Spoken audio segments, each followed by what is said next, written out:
Rancho Tío Chonito presenta El Calibre de un Ranchero. Amigos, hola. Un episodio más del Calibre de un Ranchero, Rancho Tío Chonito. Un placer, estoy muy contento el día de hoy de tener al ingeniero Fermín Montes Cavazos, ingeniero agrónomo por la Universidad Autónoma de Nuevo León. Yo creo que mucha gente lo conoce, ingeniero. Es para mí de veras un placer y un honor tenerlo aquí con nosotros. Si me quiere ahondar un poco más en cuanto a sus experiencias, a su preparación, experiencia de vida, para acabarnos de presentar por si hay alguien que no lo conozca, y ya de aquí empezamos la charla. Muy amable, Erasmo, muy amable y muy agradecido que me des esta oportunidad, porque ya uno ya no lo busca casi nadie, ¿no? Pero yo sigo activo y empecé a trabajar allá por el 70. Uh-huh. Me gradué en el 70 y empecé a trabajar inmediatamente. Trabajé en un centro de investigaciones agrícolas en el Bajío y fui a hacer lo que más me gustaba desde chamaco, que papá no fue un agricultor nato, porque papá tenía una panadería en Terán. Yo soy originario de General Terán. A papá le gustaba mucho las vacas y le gustaba mucho sembrar. Y tenía un pedacito ahí en la orilla del río, una enconada de río de esas que te daba la secretaría. Y ahí sembraba hortalizas. Entonces salíamos de la panadería y nos íbamos a cosechar cilantro y repollos y lechugas y también le revolvía al pan eso. Y desde luego, pues, la leche, ¿verdad? Era indispensable en el pueblo que en la panadería también se vendiera la leche. Y ahí estuvimos con la lechería. Pues papá tuvo ese negocio como unos 40 años. Y me tocó mucho de ello, de cargarme tanto en el trabajo de campo que aun y cuando en la familia me habían pedido que yo estudiara contador, porque en aquella época en la preparatoria decidías si ibas para humanidades o ibas para ingenierías o algo. Yo desde la prepa me fui a ingeniería y no les dije en la casa. Y les dije que estaba en agronomía hasta el segundo o tercer año de agronomía. O sea, ya fue cuando se enteraron. Se enteraron. No, papá dijo, ¿qué es eso? Pues está, no, dijo, encantado la vida. Y le agradezco mucho a mi padre, te voy a decir, porque aunque él no estudió, yo recuerdo que cuando salí de la prepa, yo me vine a estudiar a Monterrey por un primo de papá, que fue a Terán, y le dijo, ¿y qué vas a hacer con los muchachos, primo? No, aquí que estudien la secundaria, estábamos en primaria. Y luego, bueno, pues a ver, ¿qué le siguen? Dijo, no, hombre, mándalos al colegio, a Monterrey. Oye, pero espérate, era un internado militar que se llamaba Colegio Justo Sierra, que en aquella época era famosillo. Y ese era de unos primos de papá, y allá de Terán, que se habían venido para acá y habían hecho fortuna y se habían metido en la educación y tenían un colegio militarizado. Uh-huh. Y tenía internado, ¿eh? Entonces, total, lo convenció, dijo, yo te consigo allá, nomás que los muchachos trabajen ahí. Sí, órale, pues. Yo me vine en la secundaria, a estudiar la secundaria, y yo fui el encargado, desde que llegué, era el encargado de la cooperativa. Yo vendía en los recreos todo lo que había que vender y hacía cuentas y entregaba y lo que tú quieras.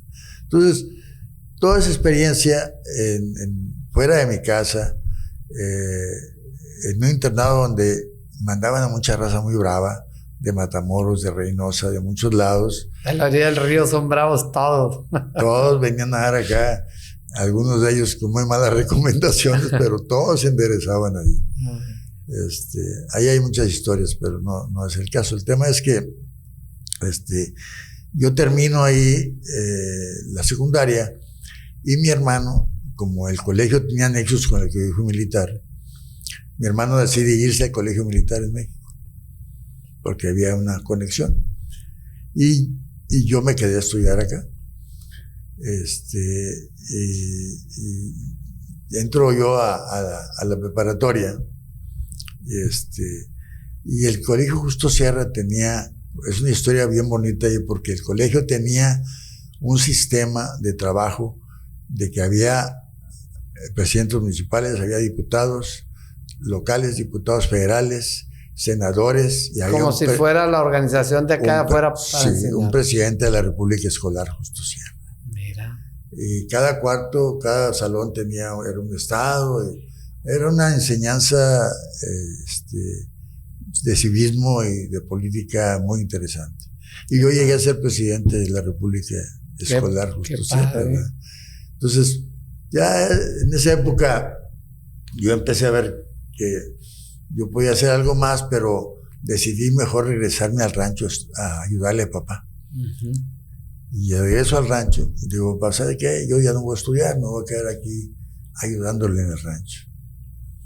Y me dice, papá, oye, yo aquí nunca te he ocupado. Yo siempre he podido con la chamba solo. Si no quieres estudiar, allá quédate en Monterrey. Allá búscale, ya conoces ahí, búscale y ponte a trabajar. Yo aquí no te ocupo.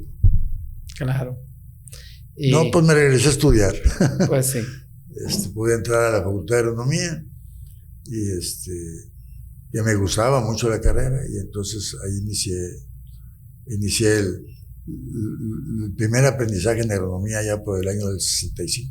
Uh-huh. Terminé el 70. ¿Y agronomía ya tenía tiempo jalando? Sí, agronomía se fundó el 54. Bueno. Pero la primera generación salió el 60, había 5 generaciones. Uh-huh. Porque empezó desde cero. Oye, dije, qué bonita historia nos ha contado ahorita, porque dice uno, nunca termina uno de aprender a escuchar cómo se organizaban ahí. Y fíjese que precisamente en este tipo ahora de programas, se le nombran podcast, hoy en día es una forma moderna de comunicarnos. Y estaba escuchando a una persona de Gran Bretaña que dice que hay estudios que los muchachos jóvenes y que los adultos mayores sienten un alto grado de soledad. Y dice, qué raro cuando estamos en la mayor etapa de información, cuando nunca en la historia ha habido más información, porque le picas al aparato, porque se comunican, están en miles de grupos, en todas las redes posibles, pero así se sienten los jóvenes y los adultos mayores. Y en este caso, tenerlo aquí para mí, pues es algo muy padre, porque es hablar con el ejemplo a todos, o sea, magnificar la voz. Dice, por decir, papá ahí en la casa, tengo mucho tiempo. ¿Estás contento? Sí. Me pongo a leer, veo muchos podcasts de los que me mandas y tus hermanos me mandan. Entonces yo digo, es una gran oportunidad de que tienen tiempo, de que ya cumplieron gran parte de la función, aunque sé que usted sigue ocupado, y eso también, las personas mayores son muy ricas, tienen mucha experiencia, mucha sabiduría, y qué bueno que se sigan manteniendo ocupados, pero no hay motivos para una persona hoy en día para tampoco sentirse en soledad. Usted no es el caso, no se aburre, no se siente solo. No, la verdad es que mira, hablando de ese tema, algo he leído yo de lo que pasa en los países al norte de Europa, del tema de la soledad. Es un tema que hay países como Inglaterra que ya tiene un ministerio de la soledad, uh-huh. O países como Dinamarca, donde el gobierno promueve la formación de grupos, uh-huh. Y les da un dinerito. ¿Para qué? Pues para que para que se junten, para que vayan a jugar dominó, para que tengan obras de teatro, para que pinten, para que hagan muy diversas actividades. Y ellos los apoyan, porque el principal problema de la gente allá, que son países muy prósperos, pero que se quedan solos los señores ya grandes, y empieza a haber, hubo en el pasado muchos problemas de suicidios. Claro. Y eso ha bajado tremendamente a raíz de que establecieron la política pública de ayudar a la formación de grupos, donde leen, donde ven cine, donde siempre hay una interacción. Sí. Entonces a mí me parece muy importante el grado tal de que yo tengo mis grupos. El lunes en la mañana me junto con un grupo de agronomía que nos juntamos 14, 15 gentes, 2, 3 horas, y nos acordamos de aquellos años. Claro. Luego el martes en otra parte nos juntamos con otro grupo, y el domingo me junto con otro grupo.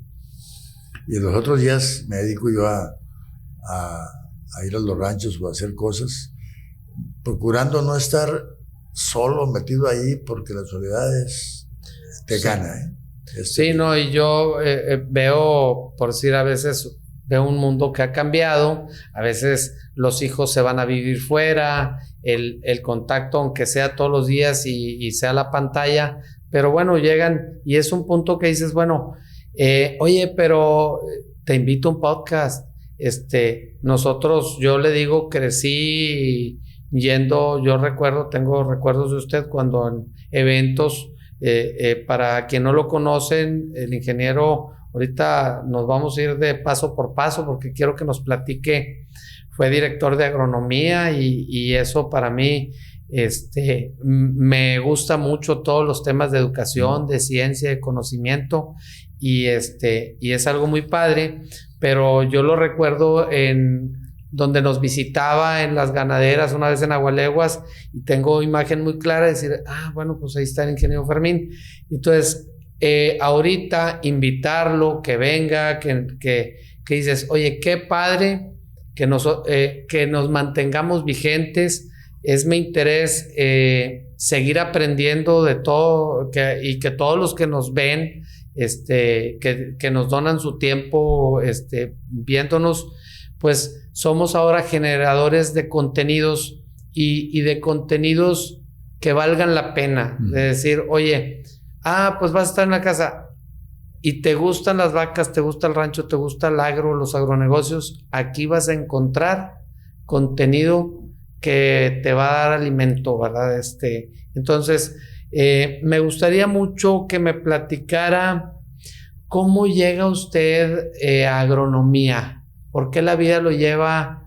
¿Fue maestro? ¿O cómo fue eso? Fíjate que yo, cuando salgo de la universidad, como todos en aquella época, nos íbamos a la Ciudad de México, a la Secretaría de Agricultura, a buscar chamba, a Conafrut, a Recursos Hidráulicos, a todas las grandes empresas nacionales que eran empleadoras de muchos agrónomos. Y yo tenía interés en trabajar en investigación. Entonces yo fui a buscar trabajo al Instituto Nacional de Investigaciones Agrícolas. Uh-huh. El campo de ellos estaba pegado a Chapingo. Uh-huh. Y fui ahí y pues no, me dijeron que no había lugar, pero que dejara ahí los papeles. Con una buena estrella, porque el departamento donde yo quería trabajar era el departamento de horticultura, la producción de hortalizas, tomates, chiles, ese tipo de cosas. Y resulta que el doctor, el jefe del departamento, tuvo la oportunidad de que estuviera ahí y me dice, oye, ¿en qué hiciste tu tesis? Dije, pues en coles, en repollos. ¿Y dónde la hiciste? En General Terano, en el campo experimental. De veras, y no reconoces ese repollo. Tenía una foto de un repollo mío ahí en su oficina, porque por esas casualidades que se dan, en la parcela donde yo hice mi tesis, creció un repollo probablemente. De esos que se salen fuera de dimensiones, extremo. Y el director del instituto ahí en Terán era el ingeniero Enrique Elías Calles. que todavía lo veo muy seguido ahí en la hacienda. ¿Me enteré? Y dijo, pues oye, me encantaría que te vinieras con nosotros, pero no tengo chamba ahorita. Entonces yo ahí me fui al Ban Rural y me fui a Conafrut, anduve buscando. Y le dije, bueno, el viernes nos tenemos que regresar los que andábamos porque ya se nos acababa lo que llevábamos, ¿verdad? Y dormíamos con unos compañeros de Chapingo que estaban estudiando ahí y nos daban posada en las mismas habitaciones, en el piso y donde fuera. ¿Dónde fuera? Y entonces, el viernes a mediodía, llego yo al departamento para despedirme de la raza, irme a México a buscar un camión. Y dice, oye, tienes un recado aquí del doctor Laborde, que era el jefe del departamento de horticultura del INIFAP, de línea, ahora INIFAP. Y fui a verlo. Y me dice el doctor, platicó con mi doctorado, digo, ¿sabes que tengo una plaza en Celaya? No, pues encantó la vida, me voy a Celaya.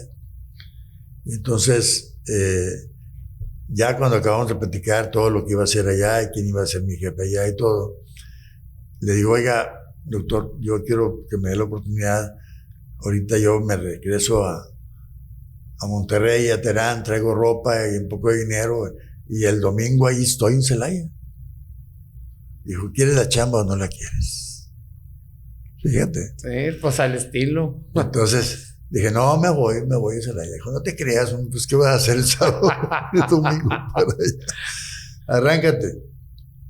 Y ahora le digo, porque platicamos muy seguido, y dice, yo no me acuerdo de ese detalle. Bueno, pues sí, pero... yo sí me acuerdo muy bien, porque... Y entonces trabajé en el Instituto de Investigaciones. Y ahí estuve casi 2 años. Y en un evento que hubo por allá, fueron invitados el profesor consejero de la Facultad de Agronomía y otros maestros de agronomía. Y cuando me vieron allá me dijeron, oye, te andan buscando en la escuela. Quieren que te vayas de encargado del campo y de profesor de hortalizas. Porque el profesor de hortalizas se fue. No, le dije, sí, voy. Para acá. Entonces vine, me arreglé con ellos. ¿Cómo no me iba a arreglar si regresando iba a estar en mi casa? Iba a ganar casi el doble de lo que ganaba yo. No, pues me vengo.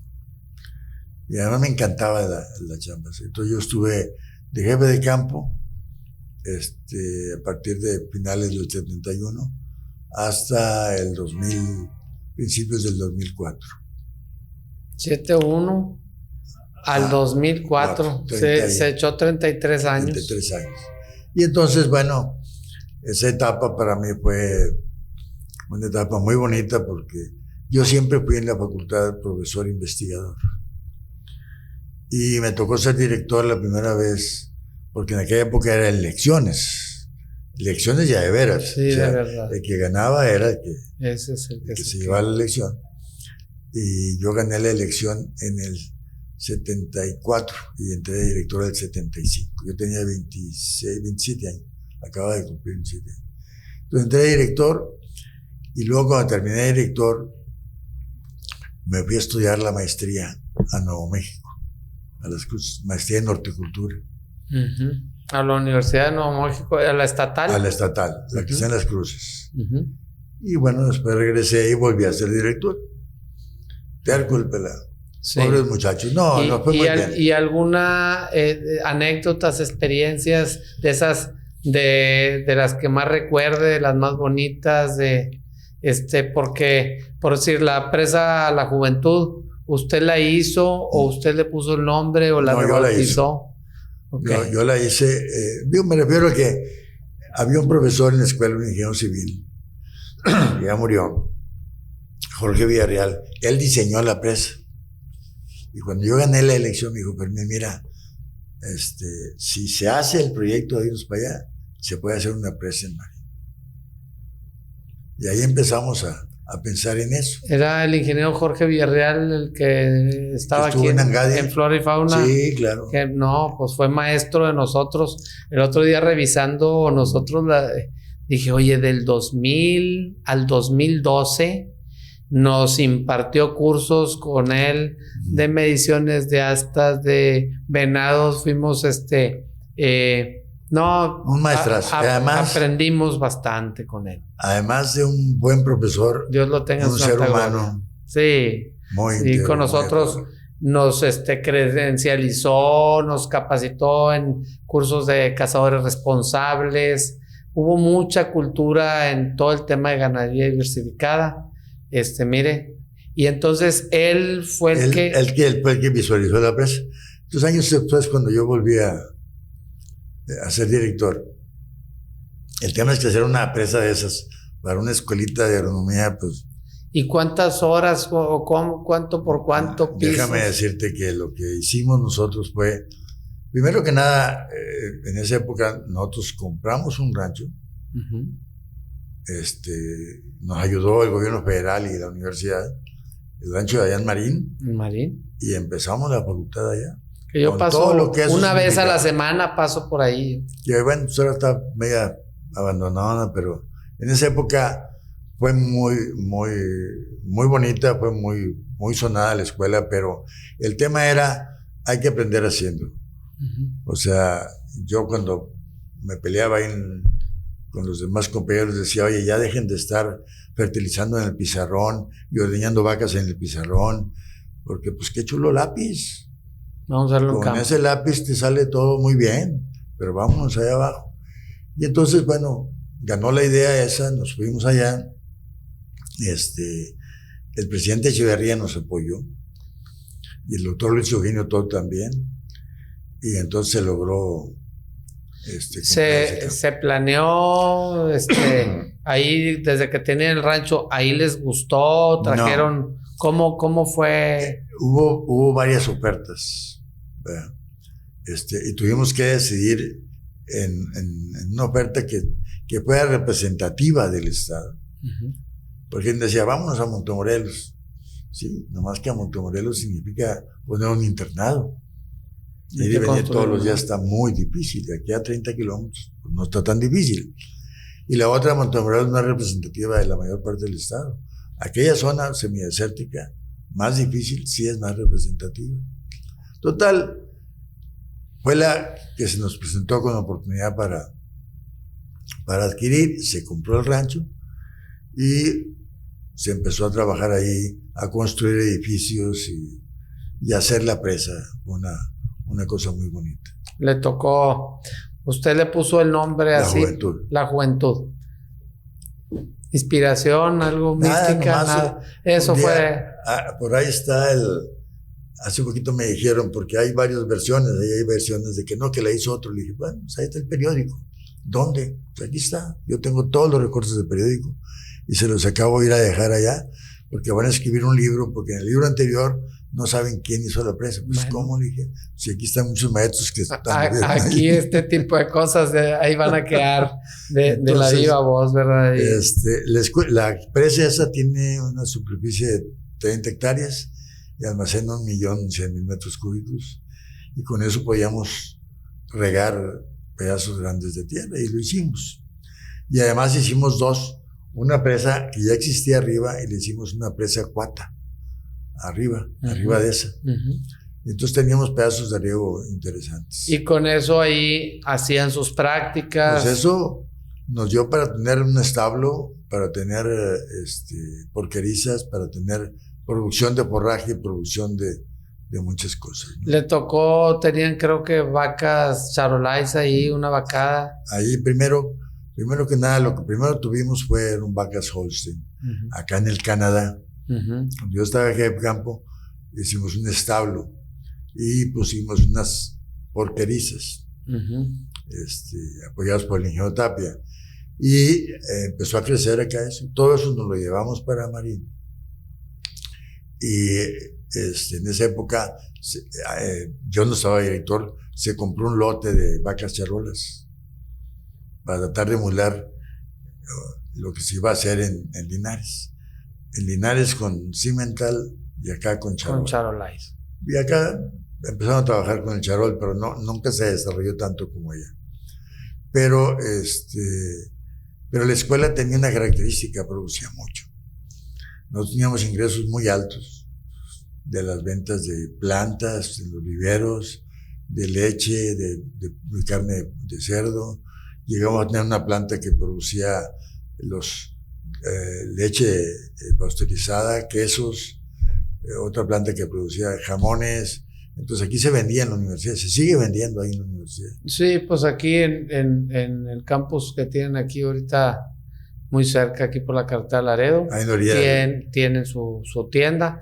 Pero mire, qué mejor que la historia platicada por algunos de ustedes, que me imagino que también debe toparse muchos alumnos, y hay muy buenos alumnos. Yo tengo muchos conocidos que han estudiado, pasado por ahí, que dices, bueno, pues se formaron, y hicieron patria y hicieron con el nombre de la Universidad de Nuevo León, que tanto ha crecido y se ha desarrollado.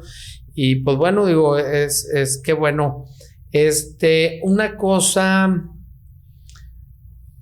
también ha participado en función pública, ¿verdad? En la función pública yo me encontré con una historia.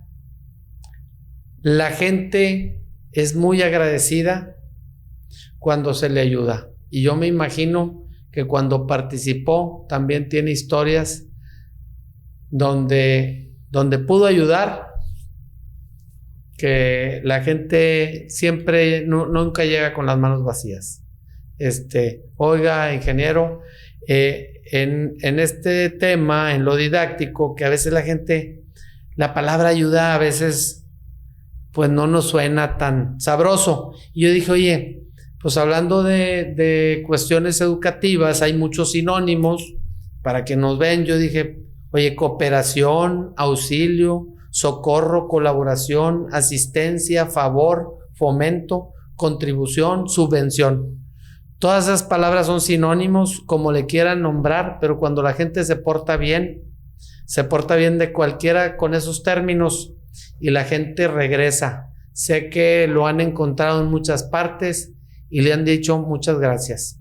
Y eso a mí me consta que han dicho el ingeniero Fermín. De cualquiera de estas maneras, o colaboró, cooperó,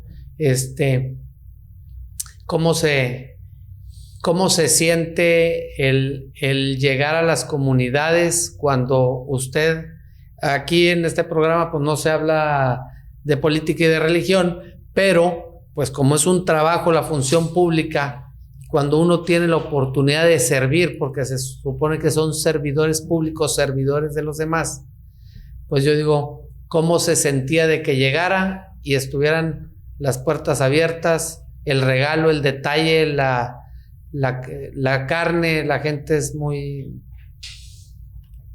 Pues mira, déjame decirte que yo creo que en la época en la que estuve en el Estado, que fue yo digo jugando porque realmente lo digo así, que yo me eché a perder allá cuando ya tenía 56 años, porque en esa época fue cuando yo me fui a la función pública.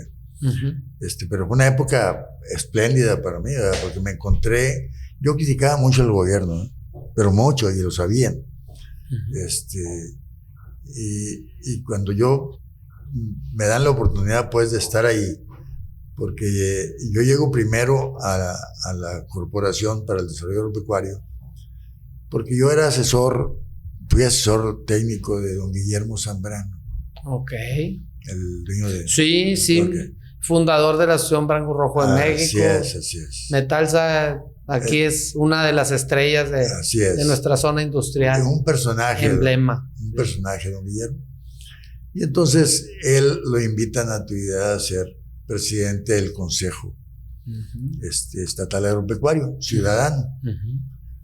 Y entonces me dice un día, necesito que te vengas a trabajar con nosotros. Vamos a poner ahí de responsable a Jorge Cantú Valderrama Linares. ¿Lo conoces? Le dije, no, pues muy bien. Jorge Cantú y yo estuvimos juntos en el Justo Sierra. Fíjate. ¿Y eran de edad? Yo soy mayorcito, un año que él. Un poquitito. Y entonces, bueno, pues dije, no, sí les ayudo. Además, ya estuve muchos años en la universidad. En total, yo pedí mi salida de la universidad, me fui a trabajar al Estado, primero que nada colaborando con ellos en un departamento no de divulgación, sino de capacitación de productores. Porque yo les decía que para mí el gran problema que tiene el gobierno actual es que nadie está capacitando. Entonces usted quería capacitar a los productores. El egresado de la universidad que sale ahorita, muy diferente a los egresados de esa época, tiene una serie de materias formativas muy importantes, pero les falta algo que yo les estoy diciendo. Necesitas materias que te liguen con la gente de abajo, porque tenemos una realidad en México de dos mundos muy diferentes. Gente que le está aportando al campo, que tiene sus negocios en el campo, que requiere técnicos muy capacitados para alto nivel, y gente que necesita un apoyo desde abajo, desde cómo organizarlos, de cómo capacitarlos, de cómo hacer cosas. Por eso cuando yo estuve ahí en la corporación, nosotros dijimos, todo lo que se entregue aquí va vía una capacitación. Y si el apoyo era para que compraras un tractor, tenías que tomar un curso de cómo manejar el tractor, cuándo cambiar el aceite, filtros, etcétera, etcétera. Si era un sistema de riego, te dábamos una capacitación para el sistema de riego. Claro. Lo que fuéramos a apoyarte, tenías que capacitarte, ¿verdad? Y yo creo que eso ha despertado una buena idea en muchas partes del país, porque nosotros en esa época iniciamos un trabajo que yo había empezado estando en la universidad en el sur del estado, de desarrollar invernaderos en el sur del estado. Y entonces tuvimos la fortuna de que Natividad, el gobernador, formó unos fideicomisos. Y en esos fideicomisos colaboraron empresarios muy visionarios. Por ejemplo, don Jaime Rodríguez del Grupo Senda, don Jaime Benavides, y ellos dos querían hacer un desarrollo hortícola importante en Nuevo León, y lo querían hacer aquí en el norte. Y yo les dije, no, es allá. Es allá. La cuestión... Discutimos, peleamos, y dije, los invito, hombre. Y finalmente invité a don Jaime al sur del estado, se convenció de que era allá, y fueron grandes aliados porque ellos tuvieron la visión de decir, no hagas algo chiquito, convierte a esos pequeños productores en empresarios. Entonces salió el modelo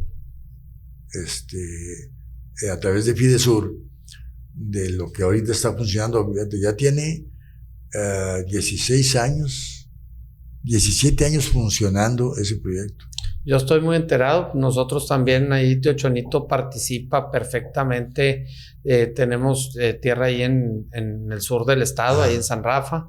Y pues conoces historias maravillosas de éxito, así lo tengo que decir, porque yo cada vez que voy ahí, el otro día, por decir, hay unos ejidatarios que dices, oye, ya no son ejidatarios. No. Esta comunidad subió de nivel. Están, y puedo nombrar, creo que 7 potrillos, 11 potrillos. No, hombre, tienen unos riegos brutos, alfalfa, y todos traen sus vehículos, sus negocios facturan. Entonces, bueno, eso es síntoma de que esto que usted nos viene a platicar con aquella visión, hoy se están cosechando. Y sé de muchas historias ahí, de muchos de los tomates que los han metido y que siembran y les va muy bien. De los de las cabras también. Así es, fíjate que yo creo que puedo sintetizar todo eso en unas cuantas palabras. Ahí se aplicó un sistema, primero que nada, no nos gustaba, ni nos sigue gustando el sistema que empleaba el gobierno para generar los apoyos. ¿Por qué? Porque tú dices, oye, aquí hay apoyos para comprar maquinaria. Pues todo el mundo se apunta. Claro. Todo el mundo quiere. Bueno, a ver si está bien. No es que no hay para todos, ¿verdad? Entonces hay que seleccionar y hay que todo, y hay tienes que capacitarte. Entonces, por ejemplo, en los invernaderos se inscribieron más de 600 gentes para el primer invernadero que se hizo en Sandia, en Arramberry. No sé si a eso ha llegado hasta allá. Sí, conocemos todo muy bien ahí. Y entonces contratamos a Mario Garza, un muchacho que era, ahí sí, mi alumno, y lo soñamos Mario y Garza y yo. Cuando yo estaba en la facultad todavía decíamos, ¿cómo ves, Mario? Si un día hacemos todo esto aquí, ¿verdad? Amigos, y más para los jóvenes, como dijo el ingeniero Fermín, lo soñamos. Yo creo que tenemos que salirnos de la zona de confort, soñar, y cuando te lo imaginas, un día trabajas y si no lo alcanzas, por lo menos abres la brecha y pues pones ahí el grano de arena. Y ahorita los invernaderos son un ejemplo. Y hay otro ejemplo ahí. A ver. Poquito antes de eso, una persona de aquí de Monterrey, una familia, concretamente Javier Garza Calderón. Muy bien. Yo publicaba en el norte en esa época lo que yo hacía en los experimentos del sur. Y un día me habló y dijo, ¿y tú qué andas haciendo allá? Pues así. Yo quiero ayudar, quiero meterme allá. Y se formó un fideicomiso, se llama Prosur. Y él apoyaba. Y me dijo, ¿qué cultivo te gusta? Le dije, yo estoy desarrollando unas variedades de ajo. Y ahorita se siembran 400 hectáreas de ajo ahí en el sur.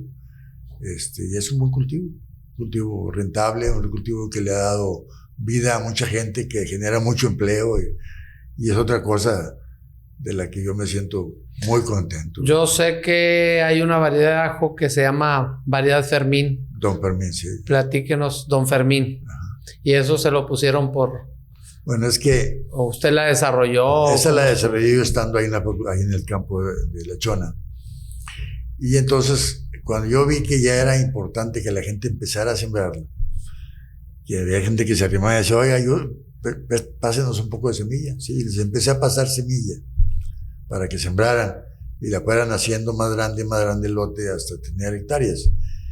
Y la gente empezó a decir, oye, ese ajo, ¿de dónde lo sacaste? Es de don Fermín.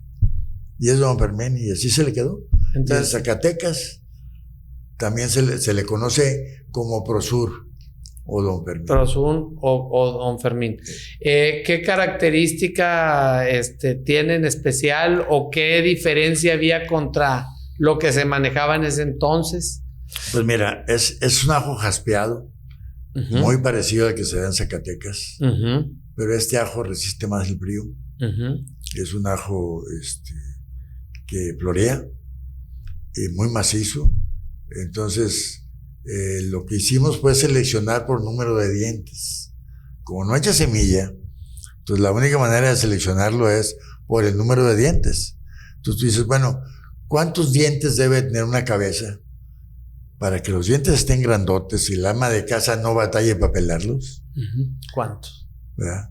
10, 12 dientes. Si tú te pasas de eso, empiezan a estar más chiquitos y entonces batallas muchos papeles. Sí, son muchas. Entonces empezamos a seleccionar y así salieron esas variedades. Y la variedad más importante de las que hay en el sur se llama el tigre. Esa variedad me ayudó a formarla el mejor ajero del país, el ingeniero Alberto Heredia Cepeda, que ya murió, y que fue mi jefe en el Bajío. ¿Y él de dónde era él?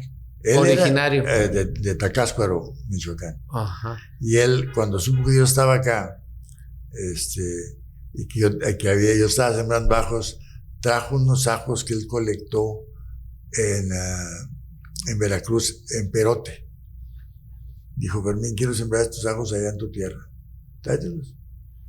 Yo le pagué el pasaje y vino, y se quedaba ahí en el campito de La Chona varios días, y empezó a también hacer el mismo tipo de selección, y sacó una variedad muy buena, es el Tigre. ¿Y ese nombre de dónde sale el Tigre también? El Tigre, pues de la universidad. Sí, por eso le pusieron. Sí. O sea, lo desarrollaron, eran trabajos que hacían de investigación. Así es. Y luego, una pregunta que a mí me vendría es, ¿por qué ajo? ¿Por qué a usted? Es más, me acordé ahorita que dije ajo, el papá de un amigo mío de Zacatecas, de Hugo, precisamente, y le mando saludos, decía, ajo, ha jodido. El viejo. La jodimos. ¿Por qué ajo? ¿Qué Mira, yo estuve negocio? trabajando tiempo antes de eso, precisamente cuando me contacté con Javier. Yo tenía un trabajo experimental en un ejido que se llama La Trinidad, en Arramberri. Me gustó mucho andar a todos lados. Cuando yo terminé el segundo periodo de director, dije, yo voy a ir a ayudar a la gente del sur. Porque la gente del sur sembraba avena, cebada, trigo y maíz. Ocasionalmente algo de papa. Era lo que les gustaba a ellos. Pues es que no es lo que sabían te otra enseñan cosa. Y eso te quedas haciendo siempre. Entonces empezamos a hacer otras cosas y ahora se siembra mucho tomatillo, se siembran muchos ajos. O sea, nosotros varía. De allá bajamos calabaza, zanahoria, papa, o sea. De acá, del valle, pero de la sierra. De allá. Empezó a crecer eso. Es más, el tomatillo se empezó a sembrar primero en La Chona, que acá abajo en el valle. Ya después hubo gente que me dijo, oye, el tomatillo, ¿cómo se te dio? Pues buenísimo. No, pues a sembrar tomatillo. Y calabazas. Y la verdad... rompieron el esquema. Qué bueno de todas estas personas emprendedoras de aquí de Nuevo León que tuvieron estos empresarios que usted mencionó, que le metieron ganas allá. Ahora, otra cosa, ingeniero, ¿cuántos años usted en la función pública? Si dice que arrancó de... ¿Cuánto tiempo estuvo? ¿Arrancó a los 56 años? Fíjate, yo estuve muy poquito tiempo en realidad, porque estuve del 2004 a diciembre del 2008. O sea, 4 años. 4 años. ¿Y qué le dejó de experiencia? No, pues a ver. ¿Le gustó o no le gustó? Me encantaba porque podía ser útil. Alguien decía, quería hacer algo, y algo que en esos días lo viví mucho. Un amigo mío que era asesor, cuando ya me metí a la política, me decía, no, ingeniero, no les diga eso. A ver, yo no le voy a decir mentira. El señor me está proponiendo hacer algo que no le va a ser útil. Entonces yo le digo, no hagas eso, haz esto otro. Sí, pues no les diga que no. A ver, no les estoy diciendo que no. Les estoy diciendo qué pueden hacer mejor. Claro. Bueno, entonces, finalmente, yo llegué a ser diputado por esa zona porque se hizo una encuesta y resultó que yo lo apreciaba. Lo apreciaba mucho la gente ahí. Y entonces entré a la campaña, me enfermé porque yo no andaba en ese tema, sino que yo me lo proponen y yo dije, pues no, yo no sé nada de eso. No la voy a hacer. Y sí vas a ser candidato. Y me metí y dije, bueno, total, ¿qué más puede pasar? Y sí, estuve un tiempo muy nervioso, muy tenso, o sea, muy estresado. Y luego ya me solté y bueno, pues ya empecé me fue bien también. Fue una experiencia como diputado federal que la verdad me gustó mucho. ¿Qué le dejó? ¿Qué era lo que le gustaba de ahí? Mira, es que en esa época todavía se podían hacer algunas cosas.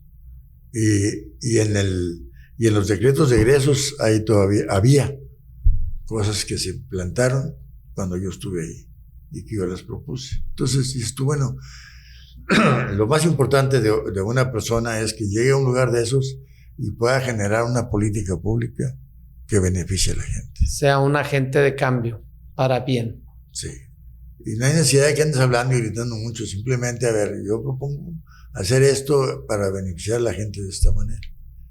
Entonces yo estuve contento de estar ahí 3 años y me regresé a Nuevo León y al poco tiempo Enrique Martínez fue nombrado secretario y me dijo, Enrique, oye, necesito que me ayudes allá en Nuevo León. Y fui delegado. Se vino para acá.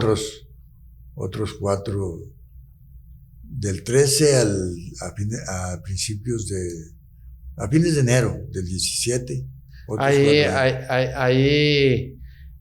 en el 17 sale. Yo salgo de aquí de Nuevo León. De aquí de Nuevo León salgo en febrero del 18. Y salgo, yo ya sabía que me iba a ir porque yo tuve aquí un incomodo con alguien, pero pues bueno, es su historia. Pero pues el hombre bueno dicen que si te tumban, caes parado y caes parado más arriba que donde te tumbaron. Bueno, porque pues, yo por ahí sé, eso es de otra parte, que como quiera nuestro equipo de gente hace su investigación y ya para cuando lo habíamos decidido invitar, sabíamos que su persona es para nosotros un homenaje, es decir, Señor tiene que nosotros le tenemos que reconocer lo bueno que ha hecho y que dicen, oye, no, y por ahí alguien me dijo, no, hombre, pues lo tumbaron de ahí, pero cayó parado más arriba, dijo, porque así me lo dijo, ahora quedó de jefe de los jefes. Entonces, pues bueno, digo. Bueno, sí, esa época yo salí, creo que el 2 de marzo, y el día 10 de abril ya era el coordinador general de delegados. Sí. Entonces, bueno, pues como quiera. ¿Y qué experiencia allá? Pues la verdad es que México es otro tema. Complicada la ciudad. Complicado, con muchísimas presiones. En esa época las organizaciones de campesinos, muchas de ellas eran organizaciones para quedarse con una parte del dinero. Eso nadie me lo discute, yo lo sé, qué pasó. Pero te hicieron muchas cosas buenas. E inclusive muchos de los programas que había para los productores le caían directamente a la cuenta del productor. O sea, pero había mucho apoyo. Ahorita, bueno, pues todo eso se acabó. Desafortunadamente,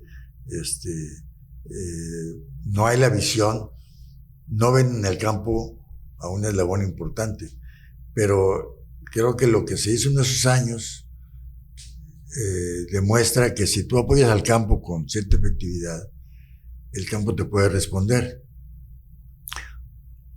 México empezó a ser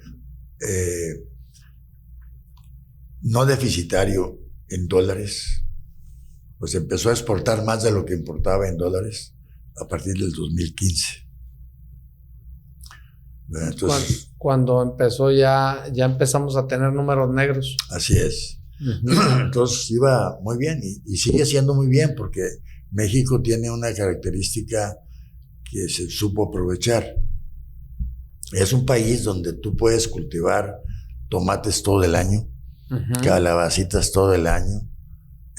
La mayor parte de los vegetales los puedes cultivar todo el año, lo que no pueden hacer otros países. Canadá, otros países no pueden tener tomates en el invierno. Dinamarca, Suecia, otros países no pueden tener productores. Oiga, ingeniero, una cosa que yo me pregunto es ¿por qué la gente del campo sigue emigrando a las ciudades? ¿Por qué no hemos sido capaces, la cultura ranchera, ganadera, campera, no hemos podido, y no nomás en México, en todo el mundo, pero como nosotros somos mexicanos, hablemos de aquí, ¿por qué la gente hoy en día no aprecia la tierra, los agronegocios, el campo? Según usted. Voy a entrar a un tema que lo he platicado con varios recientemente. A raíz del problema del agua, de que la gente se queja de que en el campo se malgasta el agua, etcétera, etcétera. Entonces dije, no, fíjate que todo lo que se usa en el campo de agua, toda esa agua, se la comen en la ciudad. Oye, ¿qué es que un kilo de carne necesita 10,000 litros de agua? Está mejor, pero donde se la comen es allá en la ciudad, donde se comen esa carne. Y donde se comen esas naranjas y esos tomates y esos chiles, el gran consumidor es la ciudad. Necesitamos producirles. Necesitamos producirles.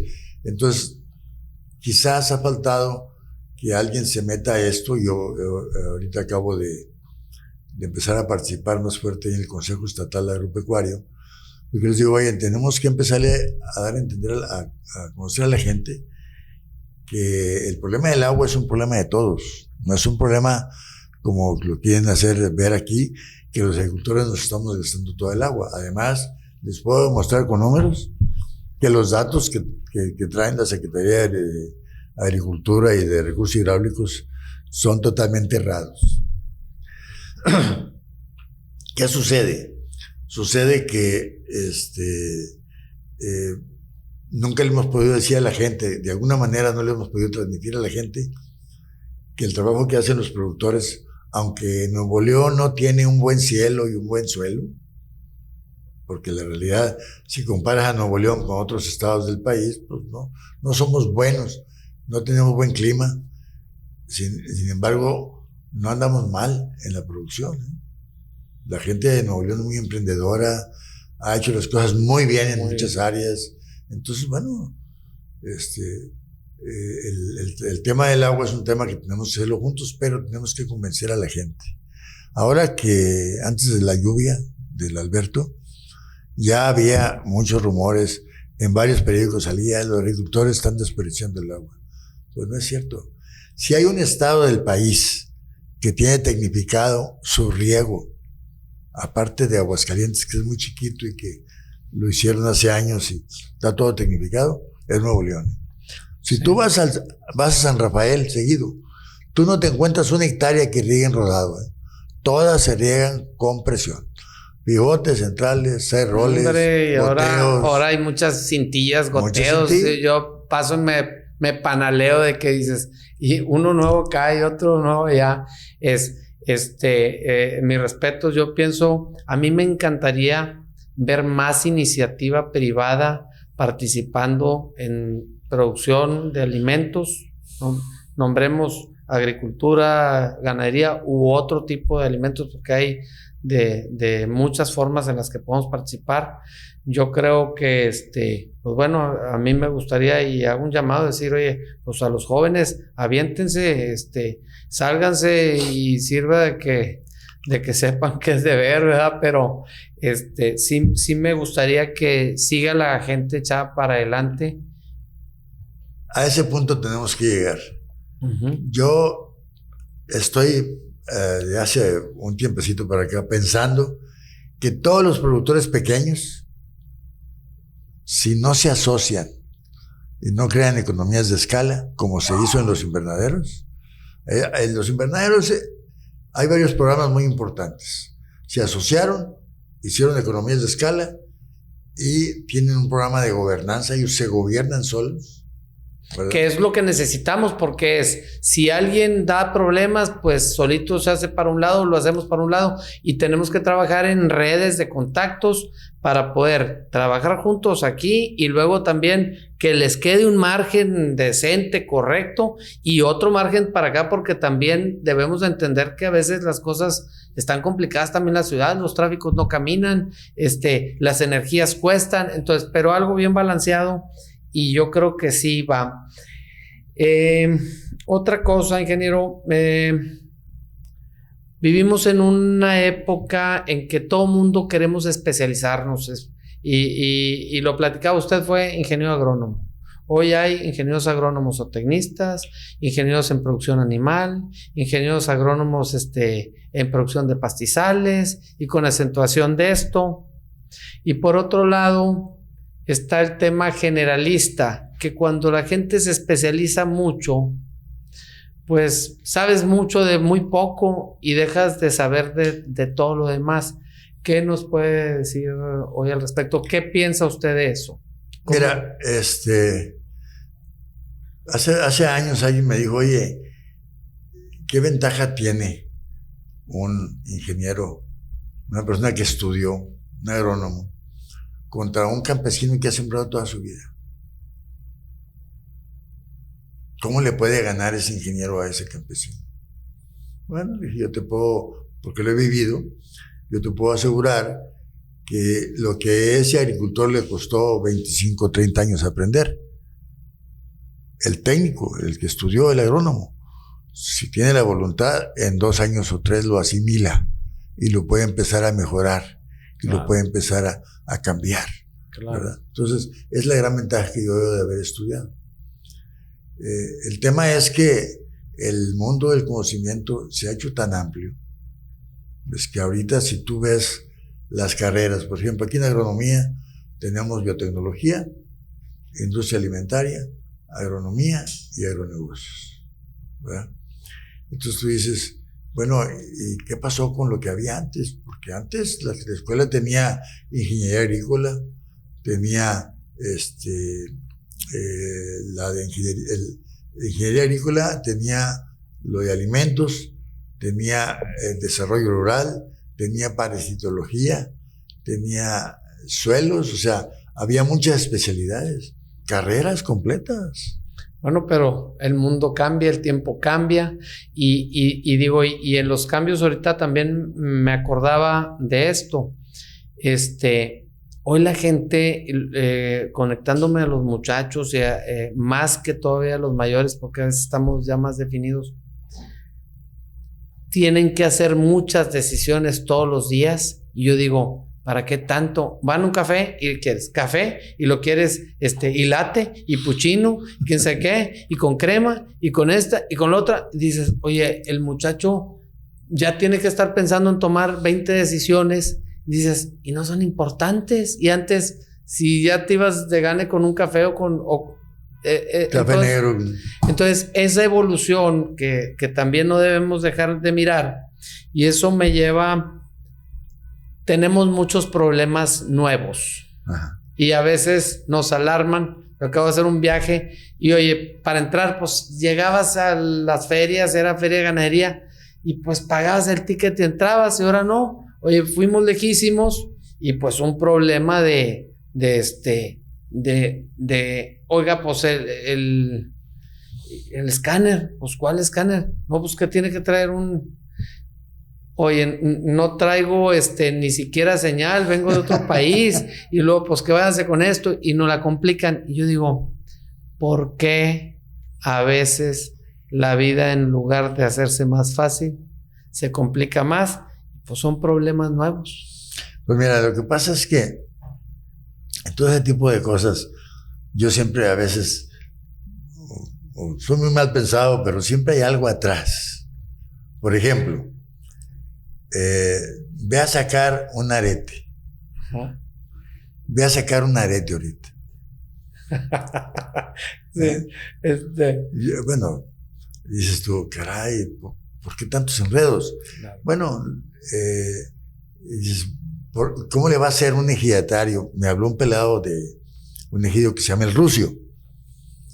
Y me dijo, oye, ingeniero, ¿cómo le vamos a hacer para vender los becerros? Pues no sé, hablen con la secretaría. Oye, pero es que nadie nos los quiere comprar porque pues no están aretados y no les hemos hecho las pruebas. Pues hay que hacerlas. Sí, pero es que pelado tiene un becerro. El médico le cobra 3,000 pesos por venir hasta el rancho a hacer la prueba. Y luego va a tener que venir a hacer la comprobación. Le va otros 1,500 y pues ya vendió el becerro. Tiene que vender para pagarle.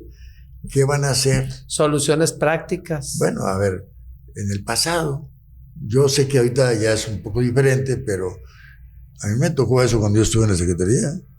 ¿Y sabes qué hicimos en esa época? Uh-huh. Nosotros teníamos aretadores municipales. Le decíamos al presidente municipal, a ver, tú quieres estar contento con tu gente, la gente que vota por ti.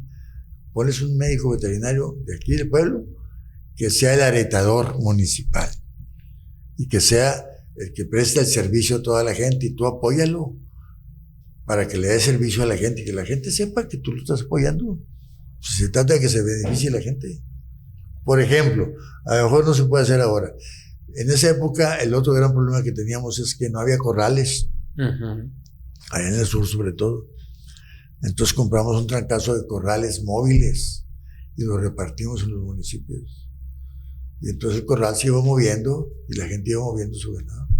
Se buscaban soluciones. Se buscaban soluciones. Sí. Y ahorita creo que eso urge hacerlo, porque si no, el tema de volver a tener el estatus sanitario se va a tardar. Sí, traemos muchas problemáticas. Parte de esas problemáticas ahora le nombro yo que nos hemos vuelto muy binarios. Todo lo queremos ver en blanco y negro, en bueno y malo. Y pues se nos olvidan que hay matices, que hay tonalidades, y que creo que deberíamos de buscar acomodarnos. Y lo vemos en las familias. El otro día yo hacía un ejercicio y yo digo, ¿por qué hoy la gente, de repente, y no sé si le haya pasado a usted, pero ves a una persona y ves y dices, puro bueno, le sacas el tapete rojo y asocias que esa persona es muy buena? Sí, es muy buena, pero es igual que todas las personas y debe tener también un listadito de cosas que a veces somos humanos y tenemos detalles. Pero también nos pasa al revés, que hay gente, y le ves toda la lista mala y dices, no, una persona madura no se puede permitir. Oye, pues tiene un detalle o dos a lo mejor que a mí no me gustan, o que a mí me hizo un daño, o que algo, pero eso no me debe de quitar la capacidad de poder hacerle todo su listado de sus virtudes y de las cosas que tienen buenos, y ese tipo de problemáticas son las que no son, y eso no. Este programa de hecho está hecho para eso, de un mexicano que quiere resaltar la labor de otros mexicanos, sean jóvenes o estén en plenitud, o ahorita con usted, que ha sido un placer tenerlo por aquí porque vino a compartirnos historia pura. Hay mucha sabiduría dentro de las personas que ahorita ya son mayores. Por cierto, sigue haciendo trabajos, le llaman, da consejo, consultoría, por ahí todavía en estos temas. Sí. Para que sepan, ¿verdad? Si alguien tiene dudas, que hay un viejón que sabe este tema. Por último, nos estamos acercando al final del programa, sí, pero yo no quisiera irme sin a platicar. Ingeniero Fermín Montes Cavazos, de ganadero, de agricultor, tuvo vida ganadera, tiene un rancho propio que crió. Mira, para poder encaminarnos hacia... El primer contacto fue ordeñando vacas, ¿verdad? Uh-huh. En el establo de mi padre, muchos años. Y luego ya, cuando me puse a trabajar y que tuve la manera, lo primero que papá tenía un ranchito muy chiquito, que todavía lo conservo yo. Yo le compré su parte a mis hermanos ahí en Terán, y yo tengo ese ranchito. Y entonces yo compré un lotecito a don Pedro Martínez, uh-huh, de acá de Suazua, uh-huh, ahí en La Morita. Sí. Papá de Chuy. Sí, de Chuy, sí los conozco. Le compré un lotecito de becerras, Beefmaster. Tenía papá unas vaquitas, ya había comprado un pedazo en Terán.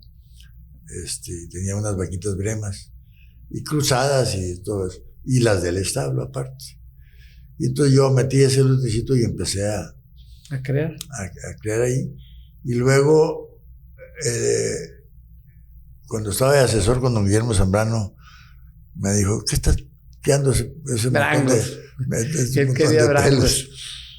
Te vas a llevar un cemental blanco rojo para que empieces a hacer una buena raza. Y bueno, él me regaló el primer cemental, y luego te voy a decir una cosa, cada 2 o 3 años, durante 10, 12 años me estuvo regalando un cemental, hasta que ya se nos fue don Guillermo.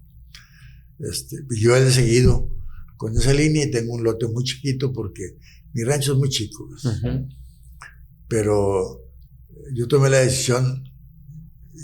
Yo tengo 115 hectáreas ahí en Terán, y tengo un pedacito de riego, 11 a 12 hectáreas de riego, de aspersión. Y tomé la decisión de quitar las 40 vacas que tenía, porque yo leí de esta seca que venía hace años, que se iba a poner muy complicado, y vendí la mitad. Ya estaban muy buenas mis vacas. Y entonces, hace 2, 3 años, las 20 vacas que me quedaron, me parían las 20 vacas cada año. Y yo dije, pues hombre, está mejor que me paran 20 y no tener 40 y que me paran 30. Pues la verdad es que No y batalla. batallando que si hay comida y aquí es seguro que se mantiene. Y entonces, supe que venía más dura la seca y vendí la otra mitad. Me quedé con 12 vacas. Y las 12 vacas, los últimos 2 años me han parido las 12 vacas. Y ahorita ya estoy haciendo otro lotecito de hembras de esas vacas. Muy bonitas, blanco y rojo.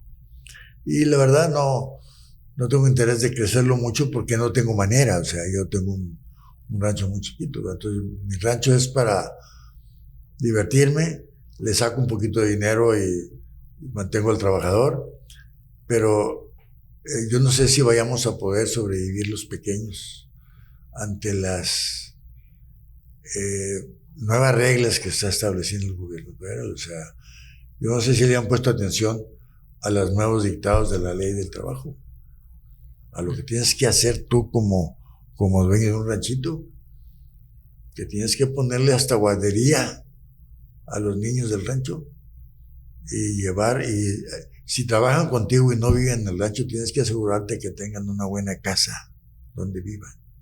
Entonces yo no digo que no sea de justicia, totalmente de acuerdo que entre mejor se haga eso, pues mejor vive la gente. El problema es que un rancho chiquito no garantiza esos pagos. Entonces muchos pequeños productores. Eso volvemos a caer en lo mismo. Ahí va la gente del campo a la ciudad a buscar mejores horizontes, mejor vida. Y con el tema de agricultura ya no practica nada. No, sí, yo produzco ajos allá en el sur. Produce ajo. Tengo un ranchito y estoy produciendo ajo y no me puedo quejar porque es negocio. Sí es negocio, pero tienes un problema con la gente. Y la gente me dice, pues es su culpa. ¿Es qué? Es culpa de usted. Porque antes, aquí en el sur, donde quiera que llegabas y decías, oye, necesito 10, 15 pelados. Y sobraban. Y después de que se han hecho tantos invernaderos en el sur, ya no consigues gente. Pues ya son ellos los propios dueños. No, pues porque aparte de los invernaderos sociales estos que tú conoces, se ha metido. El berrendo, hay varios privados que han crecido. Muy bien. Bueno, varios de ellos, de los muchachos, ¿verdad? Ya tienen sus Yo ahí seguido veo gente que trae y dice, oye, trae manerita. Digo, no, hombre, pues es que le van dando, nomás van sacando lo que, y luego les cae 700, 800, 1 millón, y pues bueno. Pero bueno. Y ya están construyendo más invernaderos. Entonces, hay problemas de mano de obra para el tema. Ya empieza a haber problemas de mano de obra.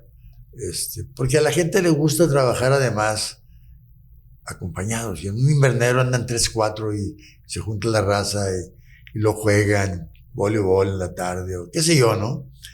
Y cuando están en un rancho y andan solos en medio del solazo todo el día.